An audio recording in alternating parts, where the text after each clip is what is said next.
Marine Le Pen affichait un bel optimisme en votant dimanche matin à Hénin-Beaumont, un optimisme justifié au vu des résultats du premier tour des cantonales.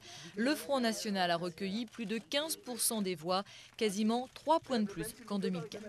Ce vote d'adhésion confirme l'adhésion qui a été enregistrée par les derniers sondages et confirme l'idée que demain, lors de l'élection présidentielle, le Front National pourrait effectivement se retrouver face au Parti socialiste.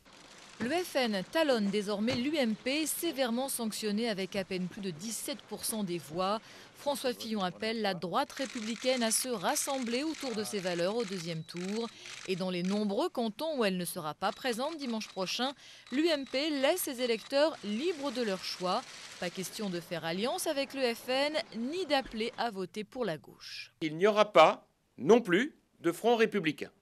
Parce que le Front républicain, ça n'est pas la réponse à apporter au Front national. Une attitude dénoncée par la gauche qui réalise une belle progression, plus de 8% pour Europe Écologie Les Verts, 9% pour le Front de gauche et plus de 25% pour le PS. Une victoire pour les socialistes, mais une victoire assombrie par la poussée de l'extrême droite, dont ils rejettent la responsabilité sur Nicolas Sarkozy. François Hollande en ballottage favorable en Corrèze est celui qui est allé le plus loin en appelant ouvertement à voter UMP pour faire barrage au FN.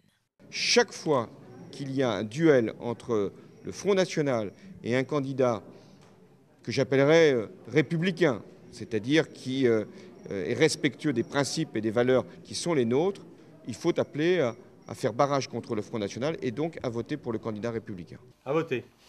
Si leur stratégie diverge donc quant à l'attitude à adopter face au FN, droite et gauche se rejoignent en revanche pour appeler les Français à se mobiliser dimanche prochain. 55% des électeurs se sont abstenus au premier tour, un record qui permet à la majorité de relativiser l'ampleur de l'avertissement qui lui a été lancé à un an de la présidentielle.